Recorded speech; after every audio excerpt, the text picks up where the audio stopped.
Assalamualaikum warahmatullahi wabarakatuh. Alhamdulillahi rabbil alamin.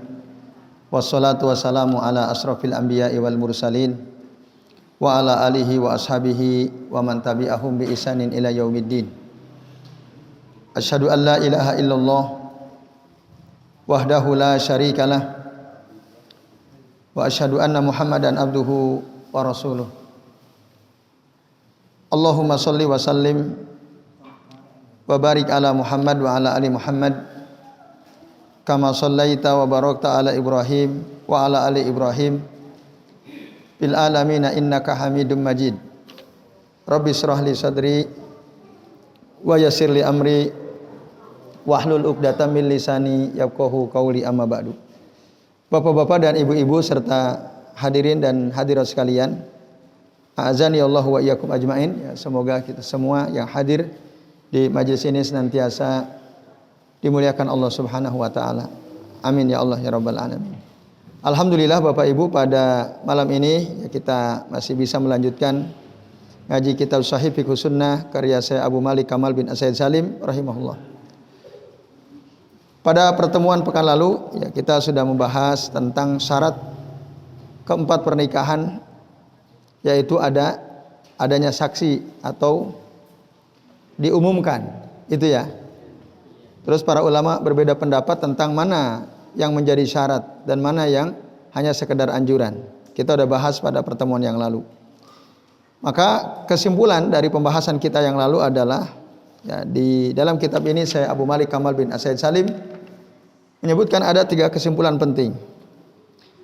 Kesimpulan yang pertama, beliau mengatakan ittafaqu ahlul ilmi ala batalanin nikahil ladzi yatimu bi ghairi suhudin wala i'lan. Para ulama sepakat batalnya pernikahan ya, yang terjadi tanpa ada saksi dan tanpa diumumkan. Jadi kalau ada pernikahan tanpa saksi dan juga tidak diumumkan, maka batal pernikahannya. Itu yang pertama. Yang kedua, wattafaqu ala sihhatin nikahil ladzi yashhadu alaihi rajulani fasaidan wa yatimmu al-i'lanu anhu. Dan semua ulama sepakat tentang sahnya pernikahan yang ada saksinya. 2 orang saksi dari kalangan laki-laki atau lebih dan juga diumumkan. Ini jelas sah pernikahannya. Yang ketiga, ikhtalafu fi sihhatin nikahil ladzi syahida alaihi asy-syuhudu wa lam yu'lan linnas. Para ulama berselisih tentang ya, apakah pernikahan itu sah yang ada saksi tapi tidak diumumkan, wa lam yu'lan linnas. Itu sah atau tidak? Itu. Wa fil ladzi a'lana anhu wa lam yahdurhu asy-syuhud. Dan para ulama juga berselisih tentang pernikahan yang diumumkan tapi tidak ada saksinya. Gitu ya. Nah, berselisih, ada yang mengatakan sah, ada yang mengatakan tidak. Jadi salah satu ini ya, kalau hanya terpenuhi satu, ada yang mengatakan sah, ada yang mengatakan tidak, antara saksi dan diumumkan ini. Lalu kata saya Abu Malik Kamal bin As-Said Salim,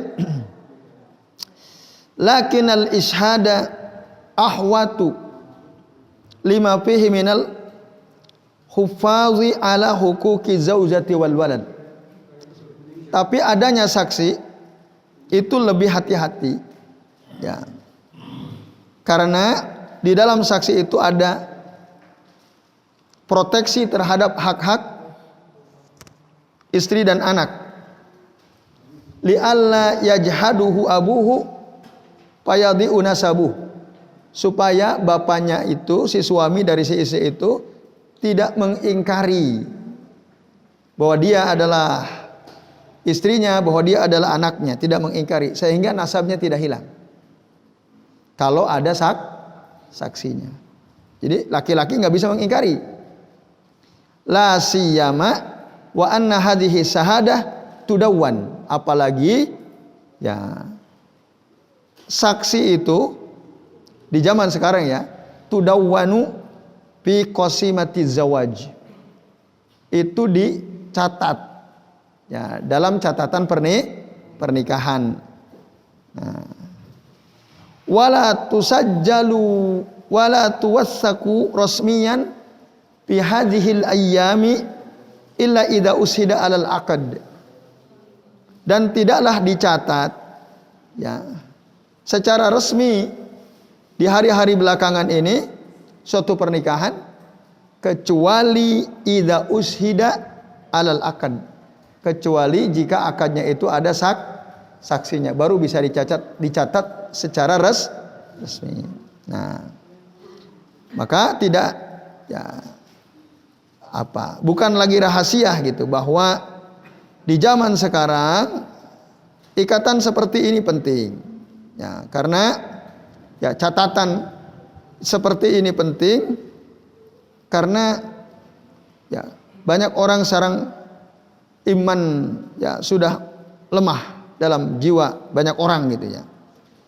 Itu sehingga gampang sekali orang mengingkari, gampang sekali orang berbohong. Kalau enggak dicatat, nah itu berbahaya. Makanya penting ya suatu pernikahan itu dicatat secara resmi, dan untuk bisa dicatat harus ada saksi. Nah itu. Nah, faedah dari pembahasan ini Bapak Ibu,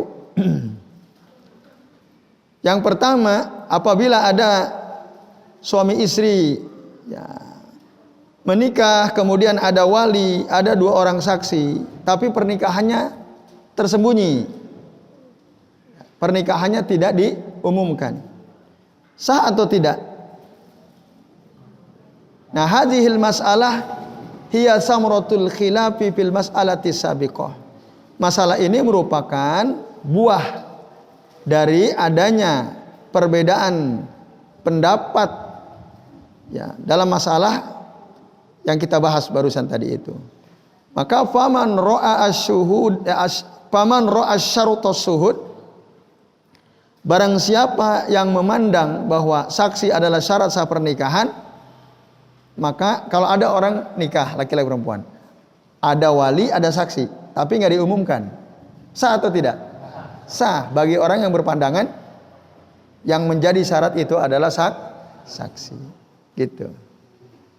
Waman ro'a asyarto al-i'lan, tapi barang siapa yang berpandangan bahwa diumumkanlah, pengumuman itulah yang diumumkan ke orang banyak maksudnya, itulah syarat sahnya pernikahan, maka kalau tidak diumumkan hanya ada saksi, pernikahannya batal atau tidak?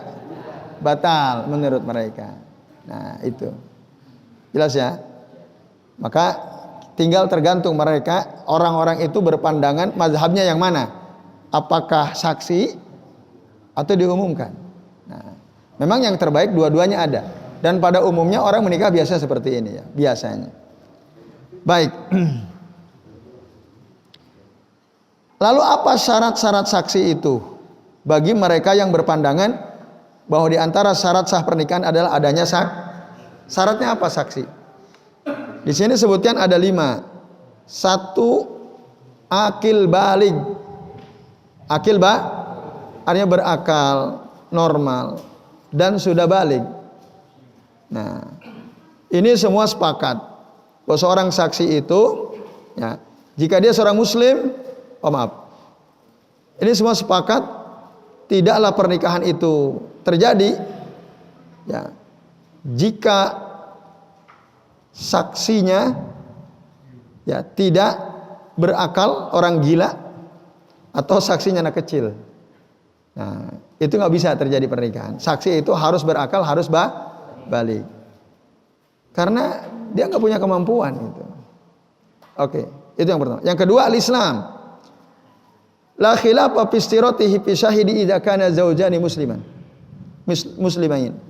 Tidak ada perbedaan pendapat tentang syarat seorang saksi itu harus Islam jika pasangan suami istrinya adalah juga muslim.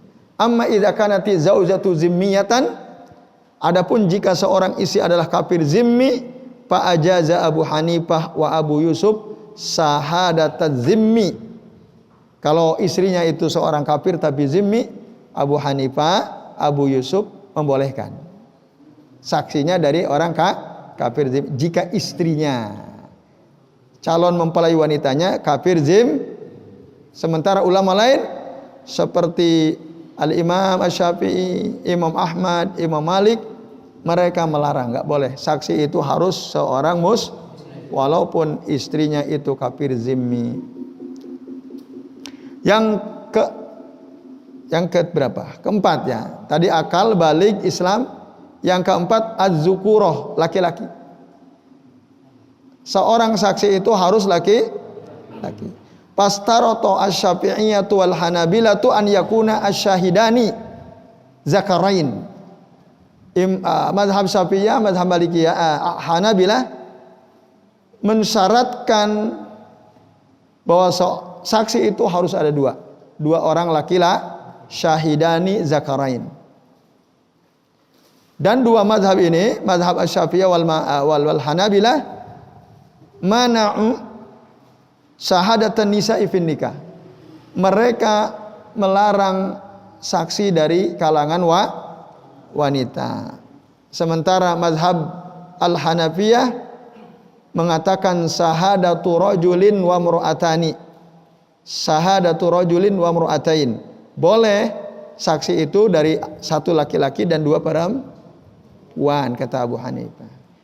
Pun begitu Ibnu Hazm dalam tafsir dalam mazhab Az-Zahiriyah ya. Boleh asal kalau satu laki berarti wanitanya dua. Lalu beliau menambahkan annahu yajuzu syahadatu arba'ati niswatin. Sesungguhnya boleh yang menjadi saksi wanita tapi jumlahnya harus 4. Arba'atu niswah. Itu. Yang kelima al-adalah. Adalah itu apa? Adil. Adil maksudnya apa? Nah, yang dimaksud adil di sini lawan daripada fasik. Adil di sini maksudnya az-zahiru annal murad bil adalati huna an yakuna masturul hali lam yazhar minhu fiskun. Jadi yang dimaksud adil secara zahir di sini maksudnya apa? Ya, an yakuna masturul hal. Ay yakuna ahad masturul hali lam yazhar minhu fiskun. Nah, maksudnya orang tersebut ya keadaannya tidak diketahui gitu ya. Mastur, keburukannya tertutup dan tidak nampak darinya kefasikan. Itulah orang yang adil. Artinya apa? Orang menganggap si fulan itu baik. Nah, itu adil. Dia suka sholat jamaah enggak? Oh, alhamdulillah dia selalu berusaha sholat jamaah. Terus gimana sehari-hari? Pembohong atau bukan? Bukan. Dia orang baik, orang jujur. Nah, ketika orang-orang di sekitar dia memberikan kesaksian seperti itu, maka ini berarti orang tersebut adil. Itu yang dimaksud al-adalah ya di sini maksudnya itu. Mastur al-hal lam yadhhar minhu fiskun. Ya, keadaannya tadi keburukannya tertutup ya dan tidak nampak darinya kefasikan. Wa amma al-Hanafiyah, adapun mazhab al-Hanafiyah, mereka mensahkan akad dengan saksi dari orang fasik. Ya. Selama dia laki-laki, ya itu ya. Lalu Islam berakal, kemudian balik laki-laki. Apakah ayah laki-laki misalnya? Tapi nggak adil. Fasik itu nggak adil. Fasik itu dia tahu yang benar tapi tidak itu fasik. Fasik itu dia tahu yang salah tapi dia melakukan. Yang dia tahu ini yang dilarang tapi dia lakukan. Dia tahu ini yang disuruh. oleh Allah atau Rasulnya, tapi dia tinggalkan. Ini orang fasik. Nah, orang fasik lawannya adalah al-adalah. Al-fisku lawannya al-adalah. Nah, karena syarat saksi itu harus adil, maka jika saksinya orang fasik, berarti syarat adalahnya tidak terpenuhi. Itu Bapak Ibu, jadi adil. Dan yang keenam, an yakuna sami'aini lil ijabi wal qabul fahimaini al maksud bihima. Hendaklah kedua saksi itu bisa mendengar, bisa merespon, menjawab, bahkan bisa menerima dan paham maksud dari suatu pernikahan. Nah, ini ya syarat keenam. Jadi saksi itu harus bisa mendengar, paham. Kalau saksinya tuli, sah nggak jadi saksi? Enggak. Harus mendengar. Apa? Kalau buta di sini nggak diterangkan. Berarti bisa. Berarti bisa. Baik. Nah, sekarang Bapak Ibu mengajukan syarat dalam pernikahan. Kalau kemarin kan kita bahas tentang syarat akad nikah. Sekarang kita akan membahas ya syarat yang diajukan dalam akad nikah, baik sebelum maupun sesudah pernikahan. Bersyarat gitu. Oke, aku siap ya engkau jadikan sebagai istri, misalnya perempuan. Ya bisa dari laki, bisa dari perempuan. Bisa dari laki, bisa dari perempuan. Misalnya laki-laki bilang begini, baik saya akan nikahi kamu, tapi syaratnya, nah gitu. Atau sebaliknya perempuan, ya oke, saya mau kamu lamar, kamu nikahi, tapi syaratnya, nah gitu. Dia punya syarat. Itu gimana hukumnya? Nah, tentang masalah ini Bapak Ibu ada 3 keadaan. Keadaan pertama, jika syarat yang disebutkan itu baik oleh pihak mempelai laki-laki atau perempuan sesuai dengan maksud akad pernikahan dan sesuai dengan maksud syariat. Syaratnya, contoh, seorang wanita dilamar oleh seorang laki-laki. Lalu si wanita itu bilang, "Mas, aku terima lamaranmu. Aku siap menjadi istrimu, tapi ada syaratnya." Apa syaratnya? 1, gaulilah aku dengan cara yang ma'ruf. Nah, aku nggak mau ada KDRT. Itu. Kamu siap nggak memenuhi syarat ini? Misalnya, gauli saya dengan cara yang ma'ruf. Nggak boleh ada pemukulan. Saya nggak mau ada KDRT. Kamu siap nggak? Kalau kamu nanti jadi suamiku, misalnya si wanita itu ngomong begitu. Itu kan syarat. Kalau kamu nggak siap, mohon maaf, aku nggak mau jadi istrimu. Nah, kan gitu. Nah, syarat ini sesuai nggak dengan tujuan syariat? Sesuai. Terus apa lagi? Baik, aku siap menjadi istrimu, tapi syaratnya engkau harus menafkahi diriku. Engkau harus ya membelikan pakaian untukku, dan engkau harus menyediakan tempat tinggal untuk kita. Terserah mengontrak ya boleh, rumah sendiri ya boleh, yang penting setelah kita nikah ada tempat tinggal untuk kita. Si wanitanya mensyaratkan begitu, boleh atau tidak? Boleh. Terus atau lain, contoh lain, baik saya mau jadi istrimu, ya mau jadi istrimu, tapi syaratnya engkau harus adil. Di antara ada wanita mau dipoligami, gitu ya. Nah, lalu si wanita yang mau dijadikan istri kedua ini dia minta syarat. Iya, saya mau jadi istri keduamu, tapi dengan syarat engkau harus adil. Boleh atau tidak? Boleh. Kalau istri pertamamu engkau belikan kulkas, maka aku pun harus engkau berikan kulkas juga. Boleh nggak? Ya boleh, harus adil. Boleh seperti itu. Kemudian kalau laki yang bersyarat, misalnya kata si calon suami, baik aku mau menikahi dirimu, tapi syaratnya ya, kamu tidak boleh keluar rumah kecuali atas izin dariku. Boleh nggak? Nah, aku mau menjadi suamimu, tapi dengan syarat kamu jangan pernah menolak ketika aku menginginkan dirimu. Boleh nggak? Ketika aku butuhmu, maka kamu nggak boleh nolak aku. Boleh? Boleh. Kalau nolak berarti urusan selesai kan gitu. Misalnya. Nah, oke, aku siap menjadi suamimu, tapi dengan syarat kamu tidak boleh mengeluarkan uang kecuali dengan ridho dariku. Kecuali aku ridho. Boleh? Nah, maka hukum syarat yang seperti ini para ulama semua sepakat sah, boleh dan harus dipenuhi. Harus dipenuhi.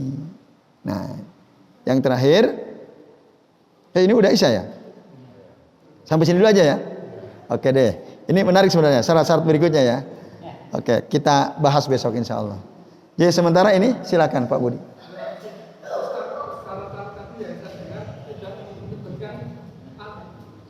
Demi Allah gitu. Karena kan ada kadang-kadang saya mencintaimu karena Allah atau karena kita mencintaimu karena permintaanmu syarat. Itu kan ada berbeda.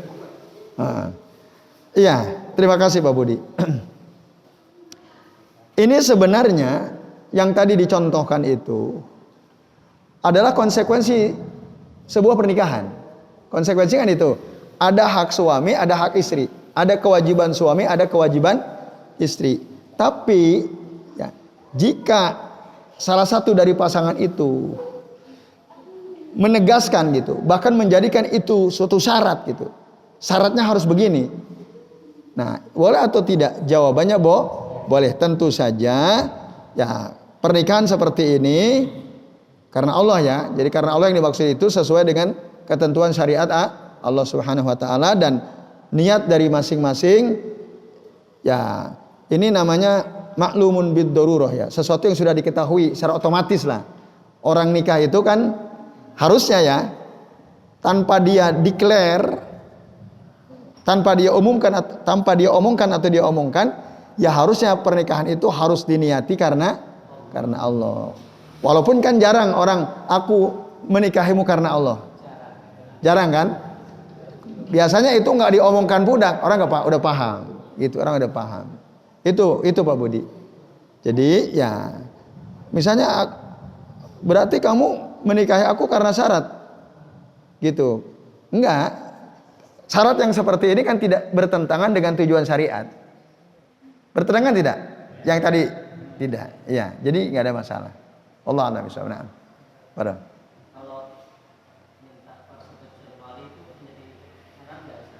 Nah biasanya setelah akan nikah tuh tanya walinya, gimana wali? Sah, enggak. Oh, maksud antum prosedur seperti itu? Apa wali yang ditanya? Wali apa orang yang hadir? Saksi. Ya. Ya. Ya sebenarnya selama syarat yang 4 sudah terpenuhi otomatis sah gitu. Cuman gini, orang biasanya kan itu kaitannya dengan lafadz yang diucapkan ya oleh si calon mempelai kan. Misalnya gini, walinya atau yang mewakili si wali naib ya. Biasanya naib ya. Naib dari KUA. Ya, aku nikahkan ya atas nama wali ya. Pulanah bintu Pulan dengan saudara Pulan bin Pulan ya, dengan mas kawin ya, uang 1 juta dibayar tunai kan itu. Nanti ada qabul, itu kan ijabnya, ijab qabul ya. Nanti si laki-laki, aku terima nikahnya Pulanah bintu Pulan ya, dengan mas kawin uang 1 juta rupiah dibayar tunai. Sah kan gitu biasanya. Sah kan gitu. Nah ada orang mengatakan katanya itu nggak boleh putus ngomongnya, harus 1 tarikan napas. Itu namanya berlebihan. Tidak. ada jeda nggak ada masalah, asal jedanya di kelamaan. Nah, kan itu yang sebenarnya yang problem di masyarakat umum, seakan-akan ucapan itu nggak boleh berhenti. Aku terima nikahnya Fulana bintu Fulan dengan mas kawin sekian dibayar tunai, kan gitu. Terburu-buru kan gitu. Nah itu nggak benar, santai aja gitu.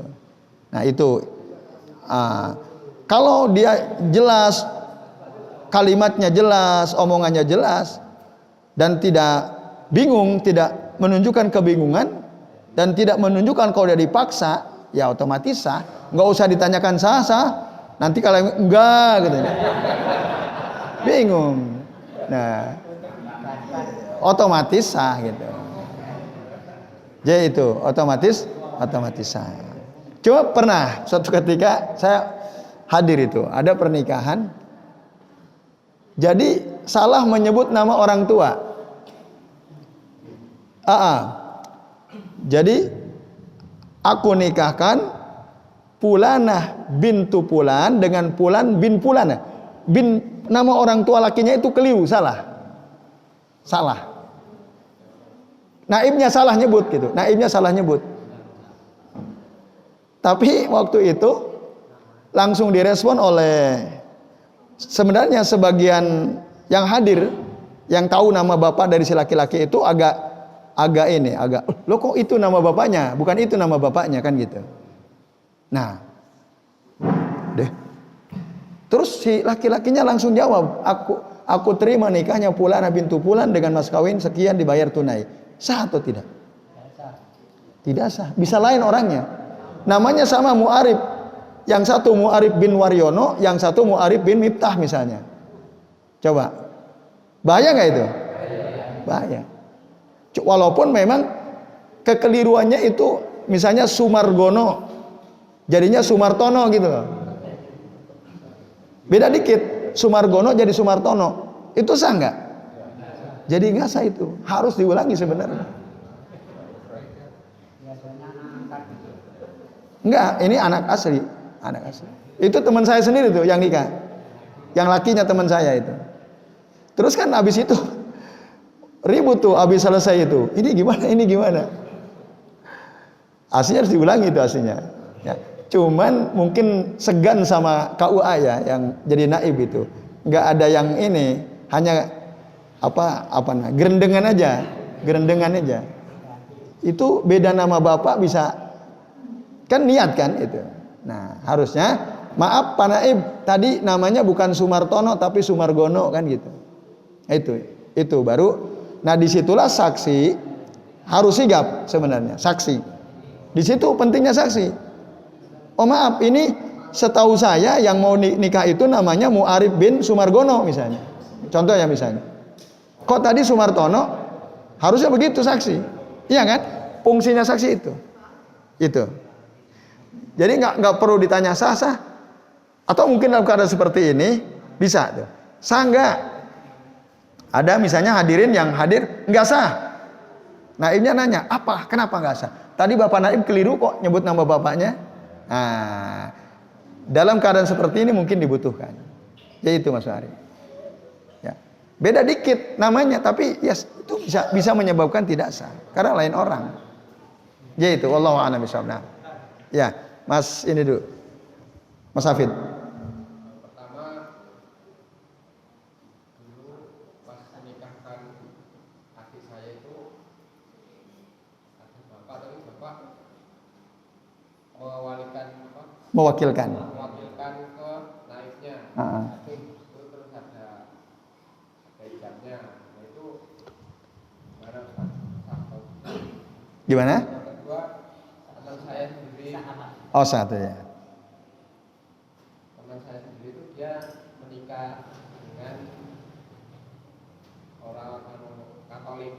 Nah, dia dua teman antum Muslim. Ijab secara Katolik sama secara Islam itu gimana? Ya. Ya. Tapi sana nggak ada. Ya, baik. Sekali, udah itu aja ya. Monggo, Mas Aldi. Ya. Oke. Antum 3 kali salah dulu.